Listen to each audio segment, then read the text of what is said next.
Hello बच्चों, आशा है पिछले वीडियो को आपने पढ़ा होगा जिसमें आपको मानव नेत्र की बनावट तथा उसकी क्रिया विधि के बारे में बताया गया था तथा एक वीडियो और डाला गया था जिसमें नेत्र की विशेषताओं के बारे में भी बताया गया था। आज हम लोग पढ़ने जा रहे हैं मनुष्य के दृष्टि दोष का वर्णन करें तथा उन्हें दूर करने के उपाय का भी वर्णन करें। अर्थात मनुष्य का उम्र ज्यों-ज्यों बढ़ने लगता है उसके नेत्र की संरचनाएं भी बदलने लगती है। जैसे नेत्र की सिलियरी मांसपेशियां जो होती है, जो नेत्र लेंस से जुड़ी होती है, उसका लोच का घट जाना, इसके घट जाने से भी दृष्टि दोष हो जाती है तथा नेत्र लेंस की वक्रता भी बदलने लगती है उम्र के साथ। इसके अलावा ये जो नेत्र गोलक जो देख रहे हैं, ये पूरी सामान्य मनुष्य का ये नेत्र गोलक दिखाई दे रहा है, लेकिन ज्यों-ज्यों उम्र बढ़ता है तो नेत्र गोलक की या तो लंबाई बढ़ जाती है या घट जाती है। अर्थात ये क्षैतिज रूप में लंबा हो जाता है या उदग रूप में लंबा हो जाता है। इस कारण से दृष्टि दोष होता है। और एक कारण और भी है जो कि कार्निया के दोष से होती है। कार्निया के दोष से होने वाला दृष्टि दोष अबिंदुकता कहलाता है। तो हम यहाँ देखना चाहते हैं कि दृष्टि दोष कितने प्रकार के होते हैं। दृष्टि दोष मुख्यतः 4 प्रकार के होते हैं। निकट दृष्टि दोष, जिसे अंग्रेजी में मायोपिया के नाम से जाना जाता है। दूसरा दोष है दूर या दीर्घ दृष्टि दोष, जिसे अंग्रेजी में हाइपरमेट्रोपिया के नाम से जाना जाता है। तीसरा प्रकार का दोष है जो बुढ़ापा का दोष भी कहलाता है, वो जरा दृष्टि दोष, जिसे प्रेस बायोपिया कहा जाता है। और चौथा प्रमुख दोष है अबिंदुकता या दृष्टि वैषम्य, जिसे अंग्रेजी में एस्टिग्मेटिज्म के नाम से भी जाना जाता है। इसके अलावा भी और भी दोष होते हैं, जैसे वर्ण अंधता दोष भी होती है। वो रेटिना पर जो उपस्थित जो शंकु है, इसकी सघनता में कमी होने से ये वर्ण अंधता की दोष होती है, जिसमें लाल और हरे रंगों को पहचानना मुश्किल होता है। तो आइए एक एक करके डिटेल में जानें कि ये दोष क्यों होती है और इस दोष का निवारण क्या है। तो ये चारों दोषों में से सबसे पहले हम लोग निकट दृष्टि दोष को जानते हैं।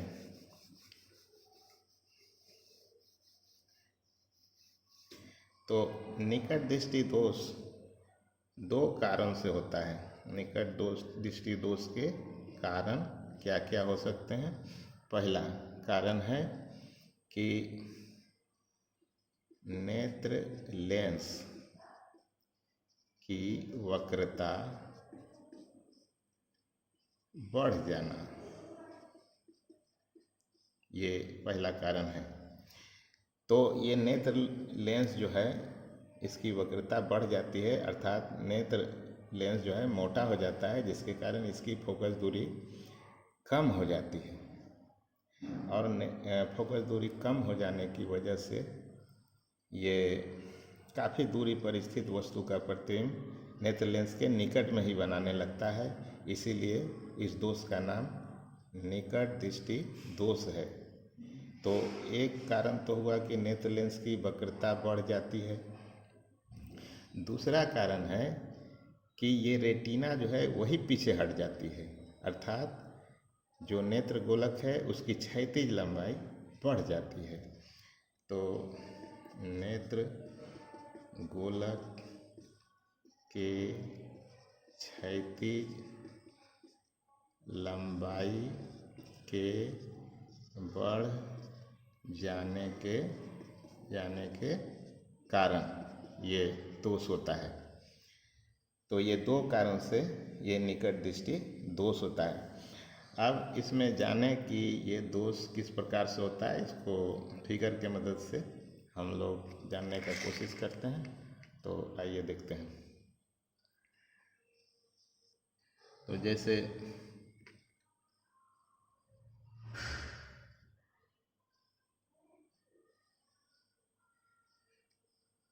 मान लेते हैं ये नेत्र है, ये नेत्र गोलक है।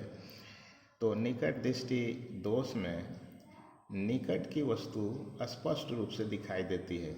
आप जानते हैं कि नेत्र के लिए दो प्रमुख बिंदु होता है, जिसे नियर पॉइंट निकट बिंदु और फार पॉइंट मतलब दूर बिंदु भी कहा जाता है। तो निकट बिंदु पर स्थित अर्थात 25 सेंटीमीटर पर स्थित वस्तु को ये रेटिना पर आसानी से फोकस कर लेती है और ये निकट स्थित वस्तु स्पष्ट रूप से दिखाई देने लगता है। और इसमें ये दूसरा प्रकार का जो दोष है इस प्रकार से है कि दूर स्थित वस्तु अर्थात दूर बिंदु पर वस्तु यदि स्थित है तो वहाँ से आने वाली प्रकाश की समांतर किरणें रेटिना पर नहीं पहुँच के नेत्र लेंस के निकट में ही प्रतिबिंब बना लेती है। इसीलिए इस दोष का नाम निकट दृष्टि दोष रखा गया है। तो आशा है आप समझ गए होंगे कि ये निकट दृष्टि दोष क्यों होती है। अब इस निकट दृष्टि दोष के निवारण हेतु नेत्र लेंस के ठीक आगे चश्मे के फ्रेम में अवतल लेंस का उपयोग किया जाता है। अब इस अवतल लेंस का कितना फोकसांतर होगा और कितनी क्षमता होगी उसको हम लोग निकालने जा रहे हैं। तो दोष को तो आपने समझ लिया कि किस कारण से होती है। अब आइए समझते हैं कि इसका निवारण कैसे होगा, ये निकट दृष्टि दोष का निवारण। तो निवारण, तो निवारण में पहले ये नेत्र का गोलक बना लेते हैं।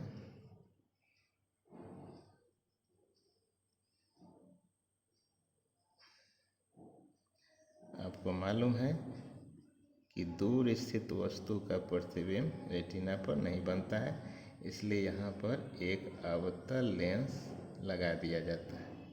इस प्रकार से एक अवतल लेंस लगा दिया जाता है। ऐसा करने से जो काफ़ी दूरी पर अर्थात अनंत से आने वाली प्रकाश की समांतर किरणें अवतल लेंस से थोड़ी अपसरित हो जाती है। इस प्रकार से थोड़ी अपसरित हो जाती है और अपसरित होने के कारण जो अभी निकट में प्रतिबिंब बन रहा था अब ये फैल के रेटिना तक पहुंच जाती है किरणें और स्पष्ट रूप से प्रतिबिंब बन जाता है।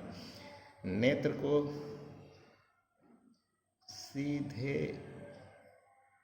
देखने की बीमारी है, ये सीधा देखता है और अपने आगे दूर बिंदु पर किसी स्थान पर ये प्रतिबिंब बना लेता है।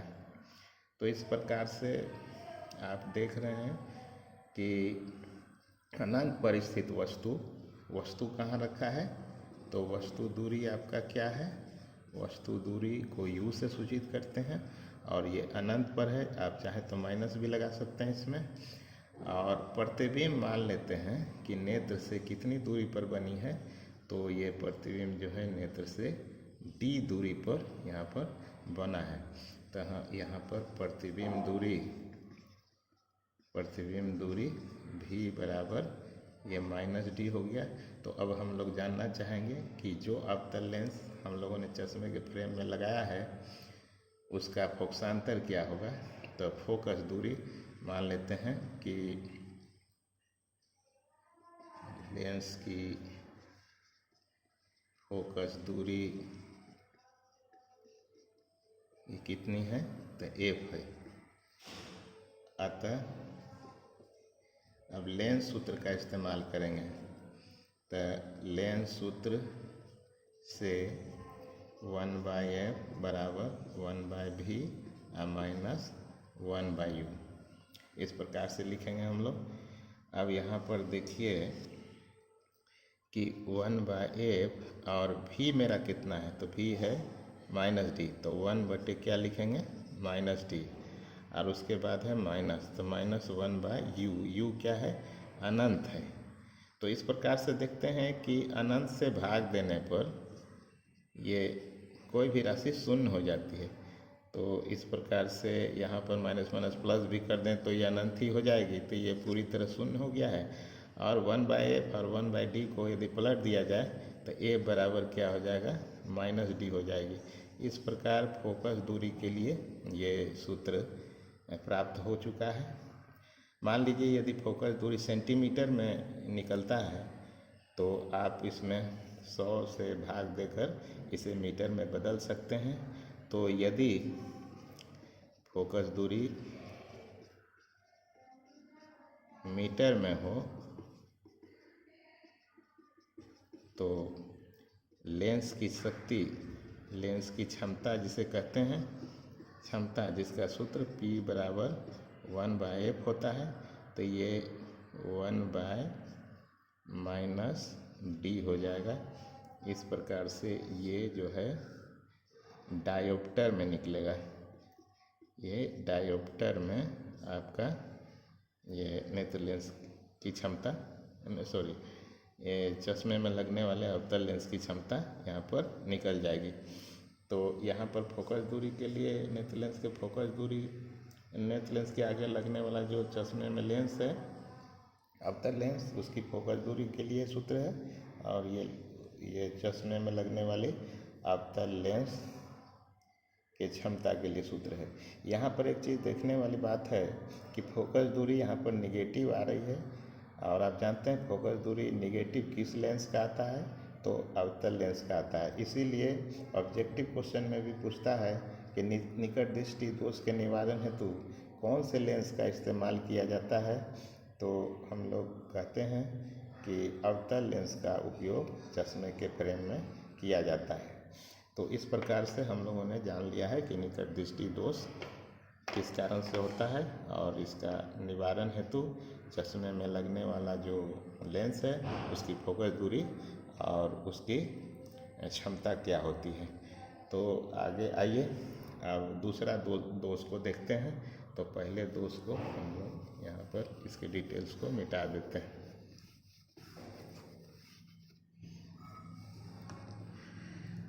तो दूसरा प्रकार का दोष को दूरदृष्टि दोष, दूर या दीर्घ दृष्टि दोष कहा जाता है, जिसे हाइपरमेट्रोपिया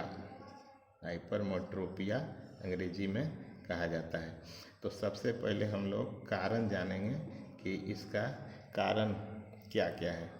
तो सबसे पहला कारण है कि नेत्र लेंस की वक्रता कम हो जाना, अर्थात नेत्र लेंस लंबा हो जाना, माने सीधा हो जाएगा, तब इसकी फोकस दूरी क्या होगी, काफ़ी बढ़ जाएगी, और इस कारण से अनंत तक की वस्तु को तो स्पष्ट रूप से ये देख पाएगा, लेकिन निकट स्थित वस्तु से चलने वाली प्रकाश की किरण को रेटिना पर फोकस नहीं करके रेटिना के पीछे फोकस होता हुआ इसे प्रतीत होगा।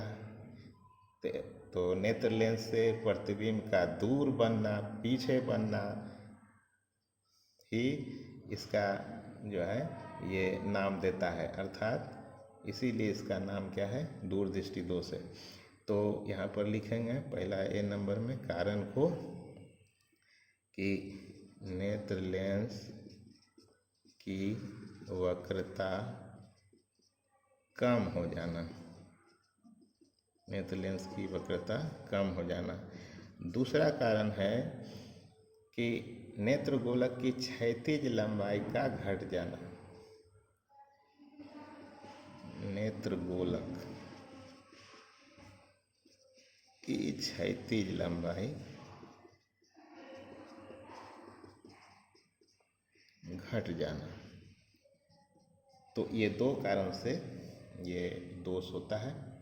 तो नेत्र गोलक में जो रेटिना है ये यदि सिकुड़ जाती है क्षैतिज रूप से, अर्थात रेटिना आगे आ जाता है तो प्रतिबिंब पीछे बनने लगेगा, इसीलिए जो है ये दूरदृष्टि दोष आ जाती है। अब हम लोग फिगर के मदद से, अलग फिगर की मदद से समझते हैं इसे, तो इसे समझिए।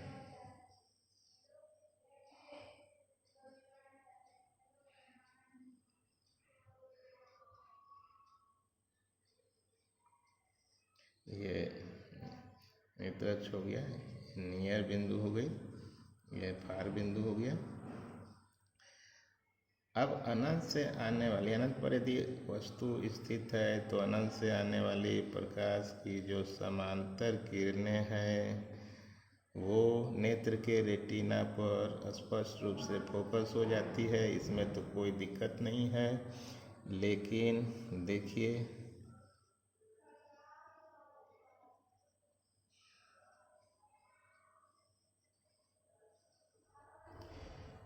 जो निकट बिंदु पर स्थित अर्थात 25 सेंटीमीटर पर स्थित कोई वस्तु है तो यहाँ से चलने वाली प्रकाश की किरणें रेटिना के पीछे फोकस होती हुई प्रतीत होती है, मतलब ये पीछे जो है इसे डॉट डॉट से बढ़ाएंगे तो पीछे बनती है।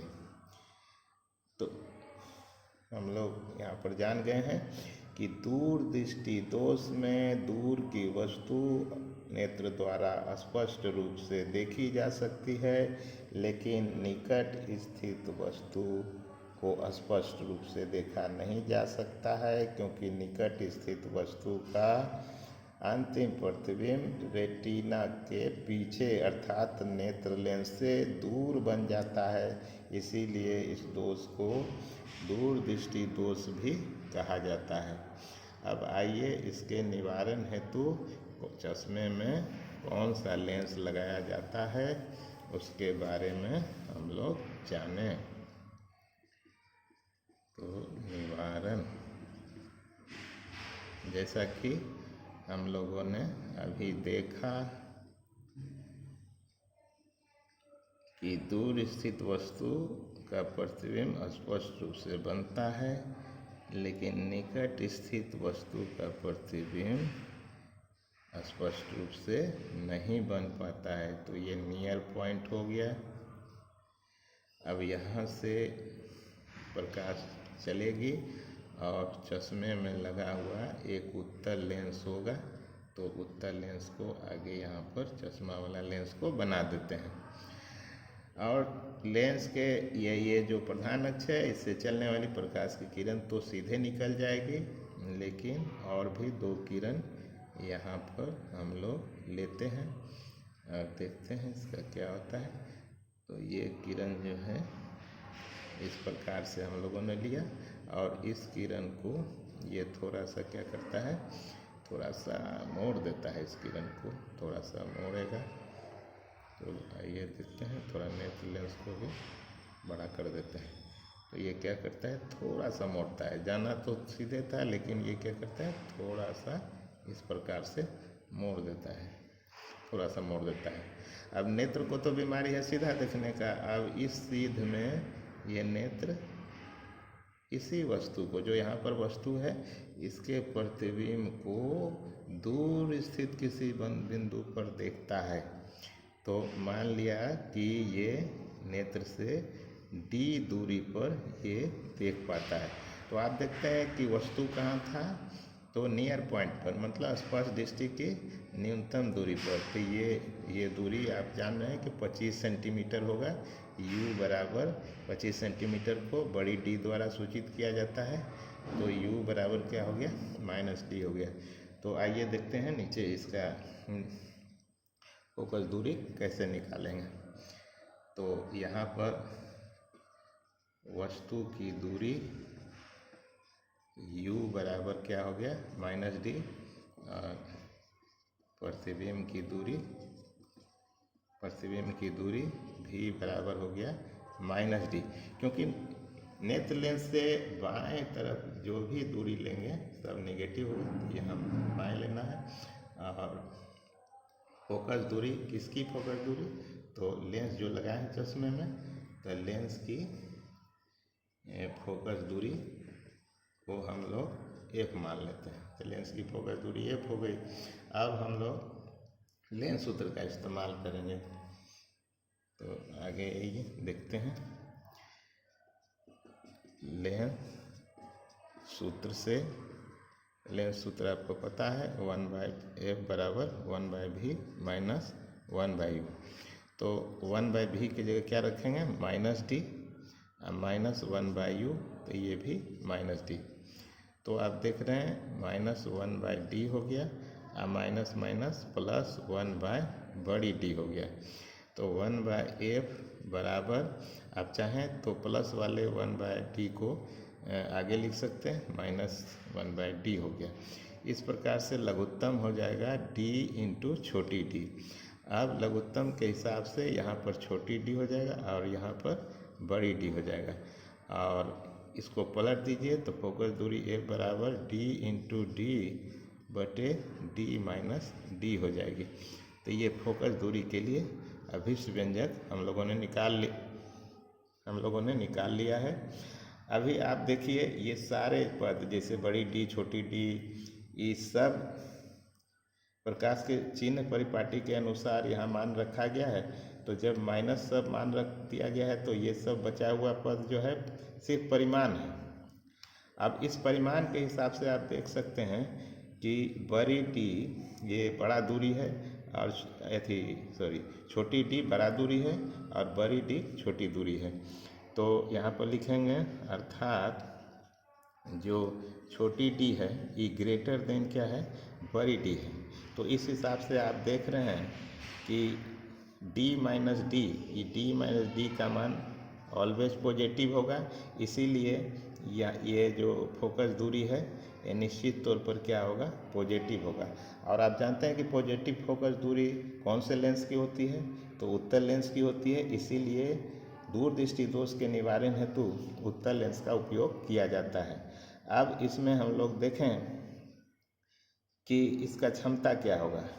तो जो लेंस उत्तल लेंस है, लेंस की क्षमता, तो ये जितने भी पद रखे गए थे फोकस दूरी में, ये सभी यदि सेंटीमीटर में हो तब तो इसमें 100 से भाग दे कर के इसको मीटर में बदल देना पड़ेगा। और यदि मीटर में है तो पावर हम लोग लिख सकते हैं, पावर p बराबर हो जाएगा 1/f, तब d माइनस डी बट्टे हो जाएगा d इंटू डी।